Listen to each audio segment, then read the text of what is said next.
lagi anak-anak ibu semua. Kali ini kita masuk ke materi matematika peminatan kelas 12. Apa kabar semua anak-anak ibu? Semoga anak-anak ibu dalam keadaan sehat walafiat dan tetap semangat untuk belajar. Baik, kali ini kita belajar matematika peminatan kelas 12. Sebelum kita masuk ke materinya, karena ini merupakan pertemuan pertama, maka Ibu akan menjelaskan tentang aturan dulu sebelum kita belajar, kontrak belajar kita.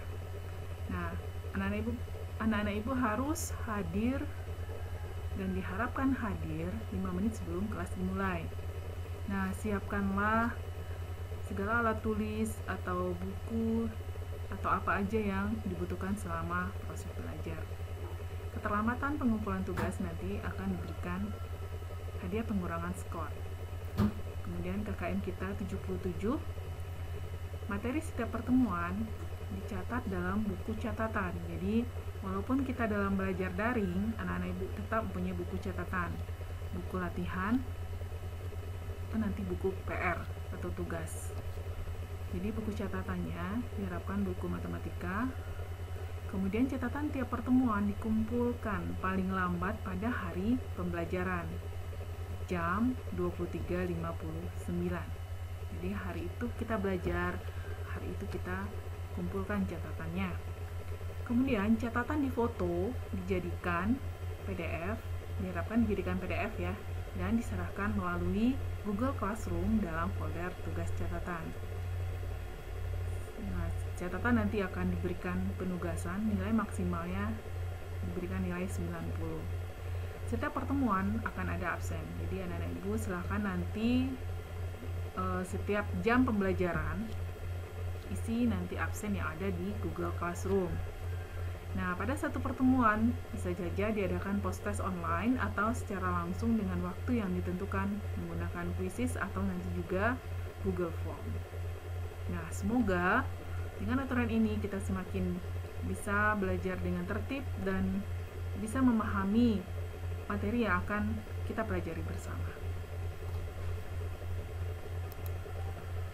Nah, seperti biasa, pada pertemuan pertama, Ibu kenalkan dulu tentang materi apa aja yang akan kita bahas dalam satu semester atau satu tahun ini.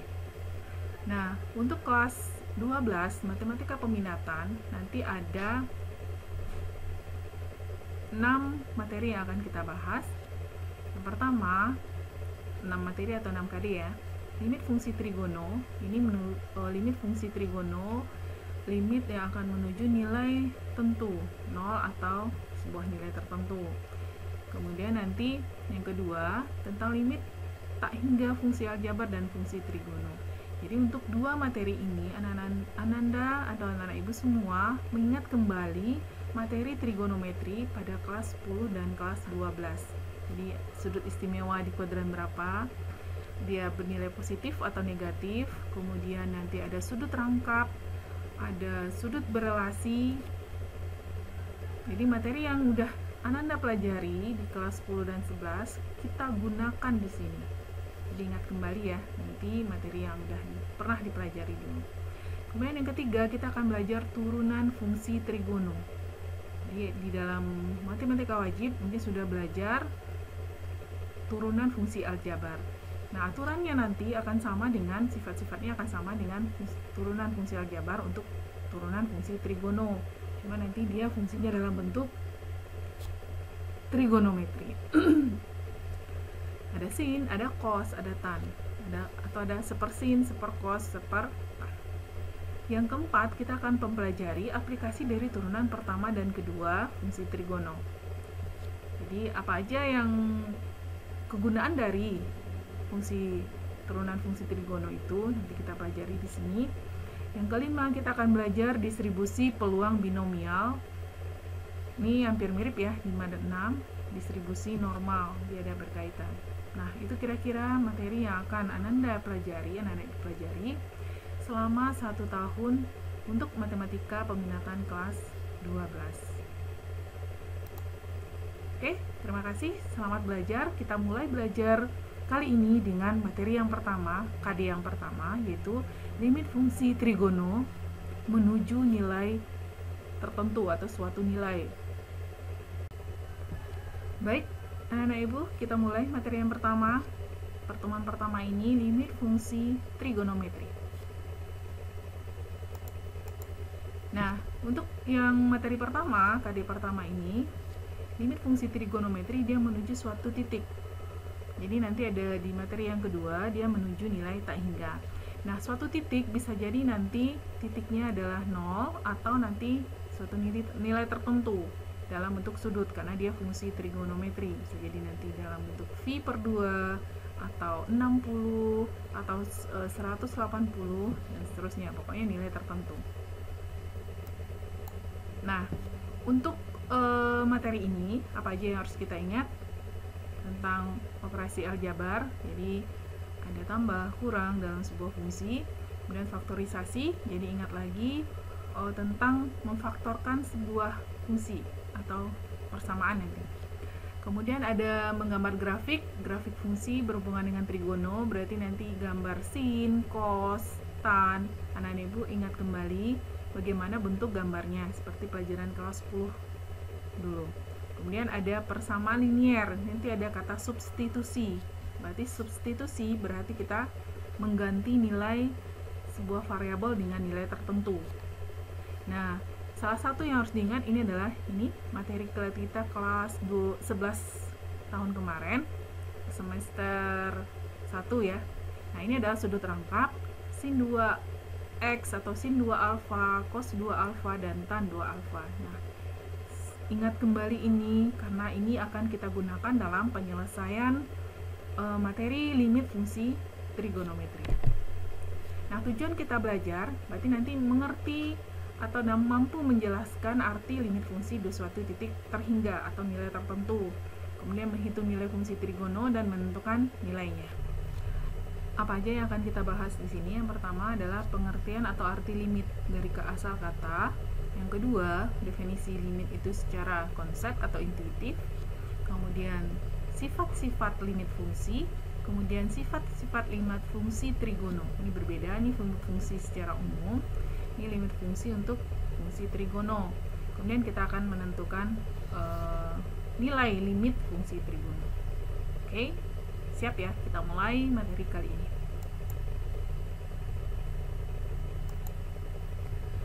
Nah, di sini kita masuk yang pertama, arti kata dari limit. Nah, perhatikan dua burung yang menuju sangkar dari arah berbeda berikut. Nah, jika kita amati,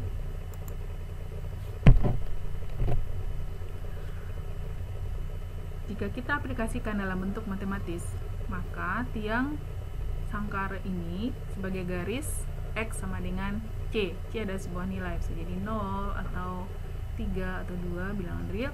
Nah, jejak terbang burung identik dengan grafik fungsi Y sama dengan Fx. Ini burung yang terbang tadi.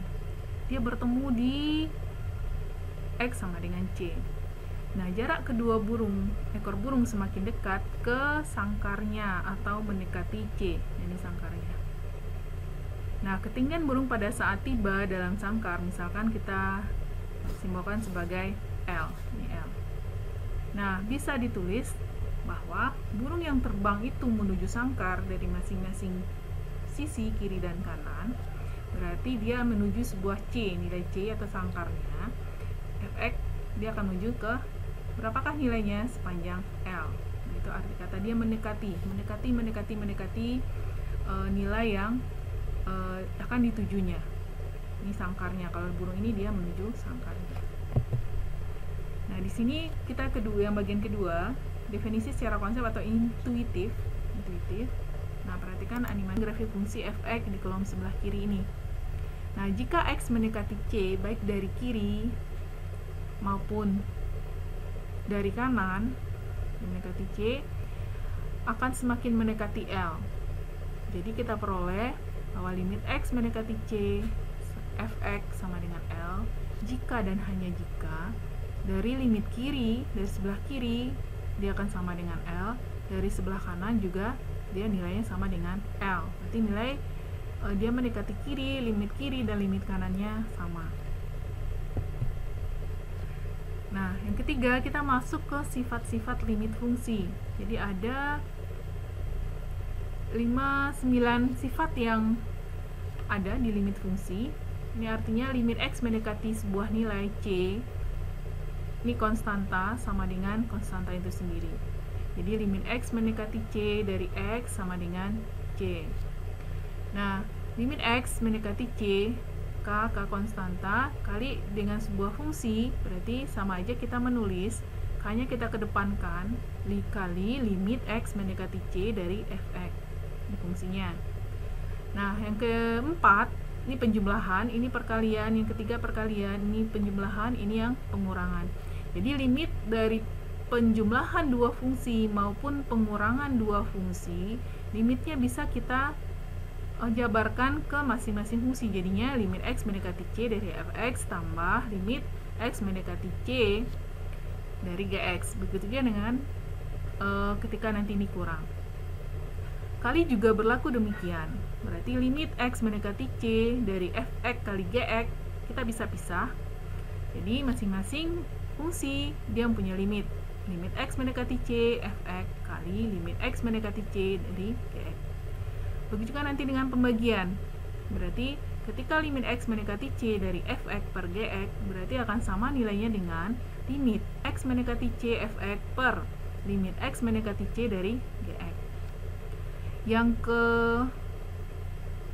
8, berarti limit X mendekati C Fx ini perpangkatan. Jadi kita limitkan dulu fungsinya. Nah, nilai limit fungsinya ini baru nanti kita pangkatkan, misalnya pangkat 2, pangkat 3, seterusnya. Tapi juga nanti dengan perakaran ya, ini akar pangkat n, berarti kita limitkan dulu fungsi dalam tanda akar, berarti nanti boleh sama nilainya dengan kita akarkan dia. Oke, itu sifat dari limit fungsi. Karena kita membahas limit fungsi trigono, dia juga mempunyai sifat. Nah, sifat ini khusus untuk nilai untuk si sin dan si tan ketika dia menuju 0 saja, jadi tidak menuju C. Jadi kalau dia tidak menuju 0 berarti sifat ini tidak berlaku dan khusus untuk sin dan tan saja. Nah, dasar dari sifat limit fungsi trigono nanti ada dua ini. Ketika limit X menuju 0, X per sin X, ini koefisien X-nya 1, ini koefisien sudut dari sin-nya juga 1, berarti nilainya adalah 1. Berarti ketika koefisien ini dia sama, variabelnya sama, koefisiennya sama, berarti dia bernilai 1. Nah, bagaimana kalau sin-nya di atas? Sin X per X, nilainya tetap 1. Jadi dengan catatan ini sama ya. Ini sin 1X per ini juga 1X. Nah, begitu juga dengan tan. Limit X menuju 0, X per tan X sama dengan 1, dan kalau dibalik juga dia bernilai 1. Dengan catatan seperti sin tadi, ini koefisiennya dan variabelnya X, ini juga X, koefisiennya 1, di sini juga 1. Nah, berdasarkan sifat ini dari manakah sifatnya? Ini ada turunan fungsi, turunan rumusnya. Dia tidak muncul tiba-tiba, ini ada turunan rumusnya. Kita nggak bahas turunan rumusnya, mungkin dari dalam penugasan nanti akan ditugaskan bagaimana, kenapa dapat nilai seperti 1 seperti ini.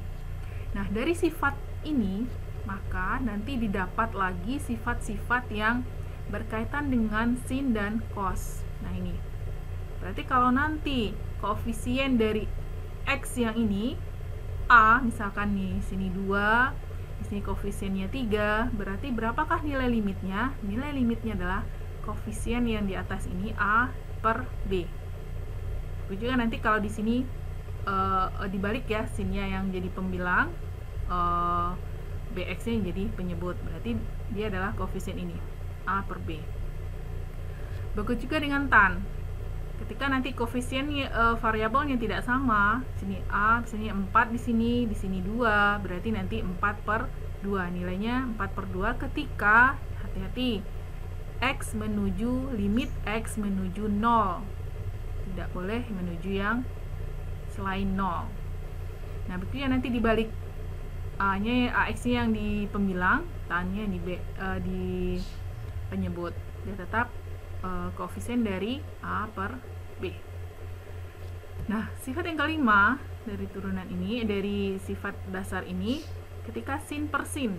Nah, ketika sin per sin dan tan per tan juga berlaku sifat ini. Dia akan menjadi ketika limit X menuju 0 dari sin AX per sin BX, berarti nilainya adalah A per B, koefisien dari variabel sudutnya ini. Nih. Berarti kalau di sini 6X, di sini 2X, berarti 6 per 2, berarti nilai limit X menuju 0 dari sin 6X per 2X adalah 6 per 2, sama dengan 3. Begitu juga dengan tan. Jadi tan per tan, berarti tan X per tan BX, ketika limit X menuju 0, berarti nanti koefisien ini kita bagi A per B. Nah, yang ketujuh dan 8, ini sin per tan, atau nanti tan per sin, juga berlaku nilai pembagian dari koefisien pembilang dan sudut pembilang dan penyebut. Berarti ketika sin 6AX per tan 6X, 7X lah misalkan, berarti nanti nilainya adalah 6 per 7. Kalau dibalik, tan-nya jadi pembilang, sin-nya jadi penyebut, sifatnya sama. Berarti dia pembagian dari koefisien sudut pembilang dan sudut penyebut. Oke, kita lanjut. Paham ya sampai di sini anak-anak Ibu? Nah, sekarang kita bagian keempat, menentukan nilai limit fungsi trigono. Nanti ada 3 cara. Ada cara substitusi langsung. Ketika nanti dia menghasilkan nilai tentu, bukan nilai tak tentu, dia itulah nilai fungsinya. Dengan cara ketika nanti dengan substitusi langsung dia menghasilkan bentuk tak tentu. Bentuk tak tentu adalah 0 per 0, tak hingga kurang tak hingga per tak hingga, itu bentuk tak tentu. Maka kita lakukan cara lain. Bisa jadi kita faktorkan atau kita gunakan sifat limit fungsi trigono. Nah, untuk memahami ini, silakan kita masuk ke contoh soalnya. Nah, contoh soalnya, diingat sebelum masuk ke contoh soal, diingat lagi bentuk tak tentu 0 per 0, tak hingga per tak hingga kurang tak hingga, nanti tak hingga per pangkat 0 atau 0 pangkat tak hingga, itu bentuk-bentuk tak tentu yang harus kita sederhanakan sehingga nanti dia menghasilkan nilai tentu. Nah, contoh soal pertama, tentukan atau hitunglah limit berikut. Ketika limit X menuju 0, sin X, nah kita coba substitusi langsung. Sin X-nya kita ganti 0, sin 0, berapakah nilai 0? Sin 0, berarti ini adalah 0. Yang kedua, cos X, limit X menuju 0, cos X, berarti kita ganti X-nya dengan 0, berarti cos 0. Berapakah nilai cos 0? Ini materi kelas 10 ya, sudut istimewa. Berarti nilainya adalah 1. Nah, contoh ketiga, nah ini limit X menuju 0, 8X per sin 2X.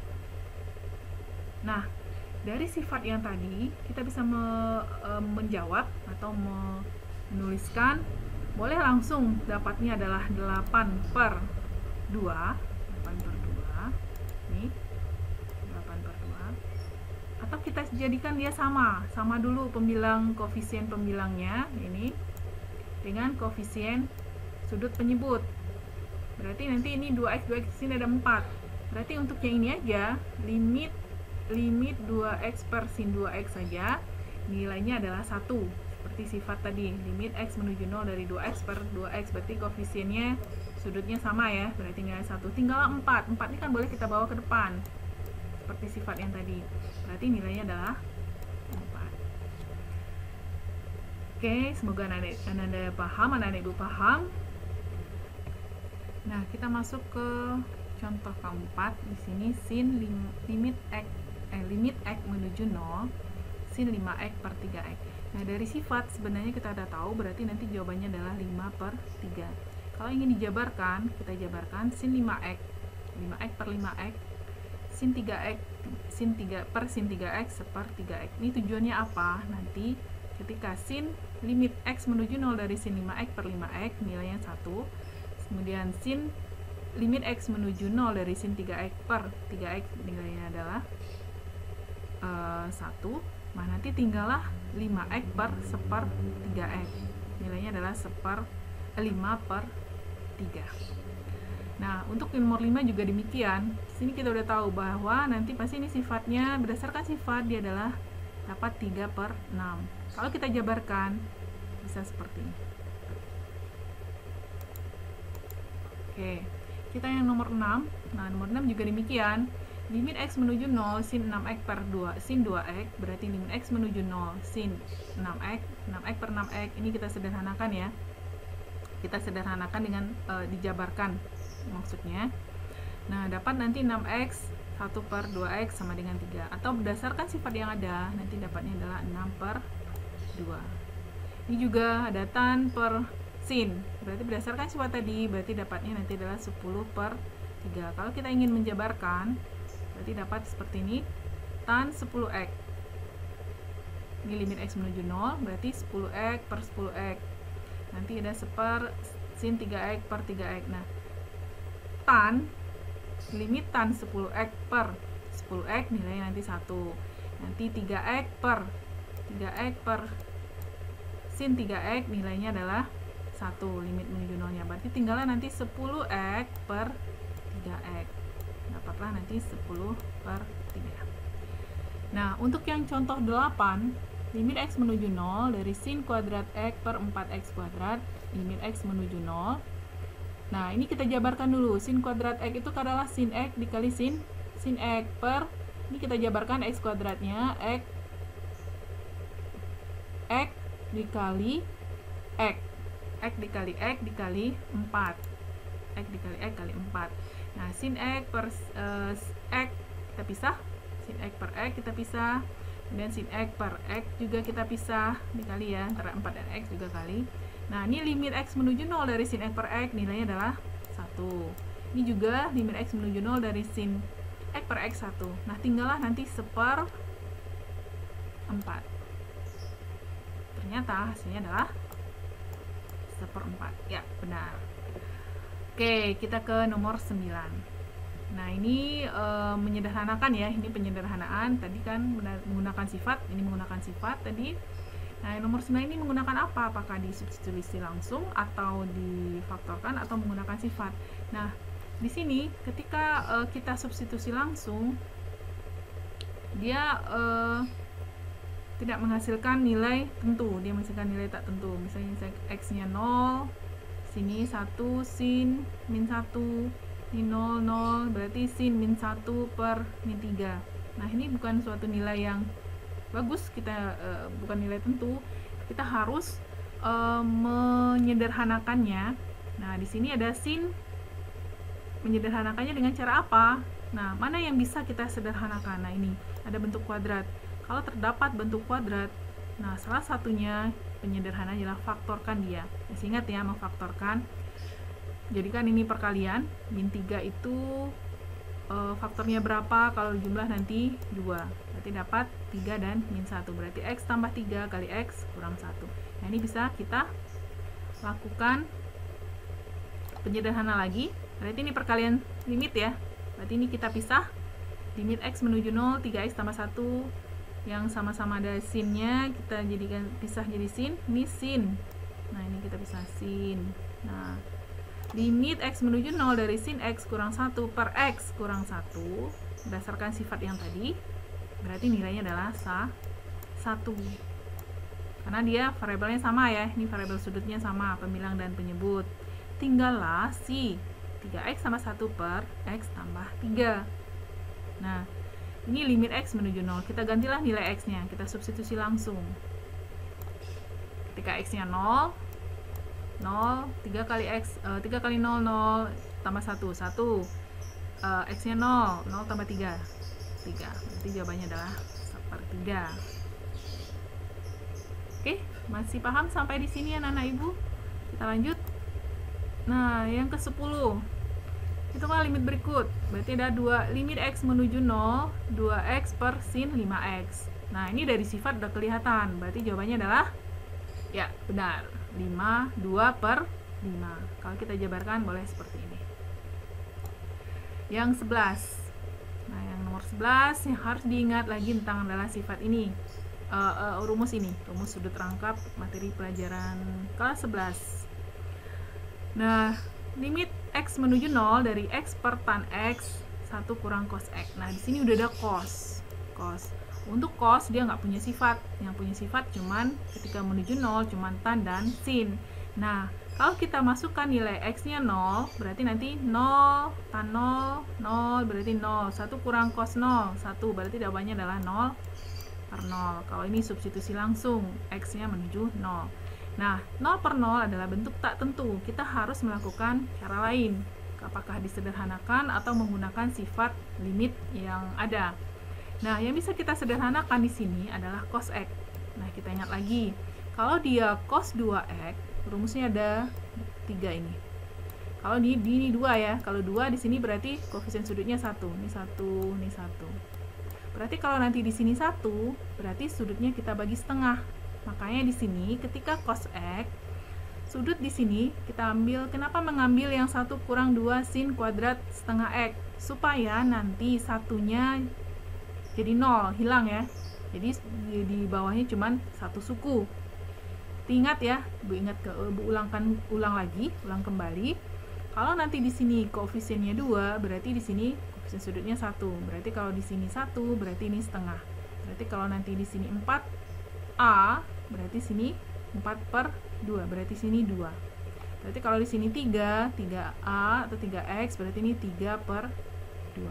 Berlaku untuk sudut untuk sin. Sin juga demikian.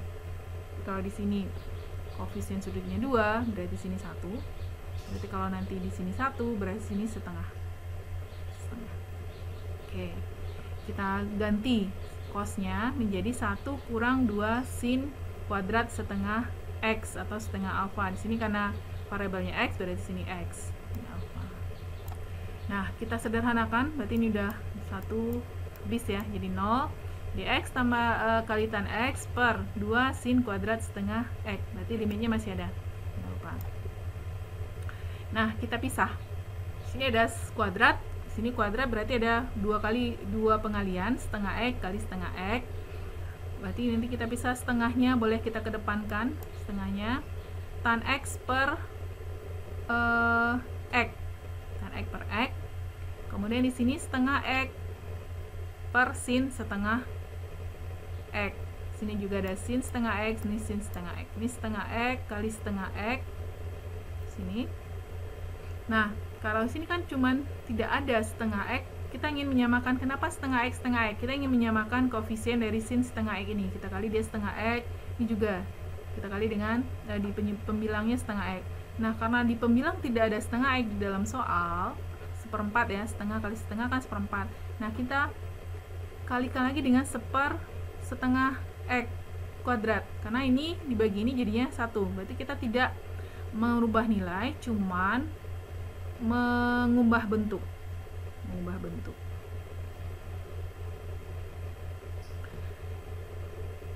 Baik, di sini kita sederhanakan, berarti ini setengah boleh kita keluarkan setengahnya. Berarti di sini X, ini X kuadrat ya, ini X kali X kuadrat. Di sini ada per X, berarti tinggal nanti X. Ini benar. Kita cuma mengubah bentuk. Jadi memanipulasi bentuk itulah yang diharapkan, kreativitas untuk memanipulasi bentuk, mengubah bentuk, tapi nilainya tetap sama. Nah, ini dapat setengah 1/1/4. 1/4 dari mana ya ini? Setengah kuadrat. Nah, tan X per X, kemudian nilainya adalah 1, ini 1. Nah, limit X mendekati 0, ini setengah X per sin setengah X dikuadratkan. Nah, ini nilainya kita masukkan limitnya ke dalam, nilainya 1, kita kuadratkan jadi tetap 1.